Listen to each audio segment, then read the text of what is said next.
बहुत सारे कुश्ता जात तैयार करने में ये एक मुफीद तरीन एक बूटी मानी जाती है। तमाम साधु सन्यासी और वैद्य और हकीम इस बूटी के कायल हैं। ये साथ में आप तालाब देख रहे हैं, मछलियों का तालाब है। ये मछलियाँ बाहर आकर सांस ले रही हैं। ये आप देख रहे हैं। ये आप देख रहे हैं।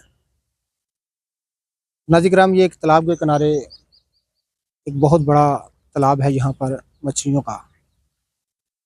तो ये पिलछी की सही शक्ल-ओ-सूरत मैं आपको दिखा रहा हूँ। ये आप देख रहे हैं। ये पिलछी की सही शक्ल-ओ-सूरत मैं करीब से दिखा दूँ, इस तरह का होता है जाऊ सुरख।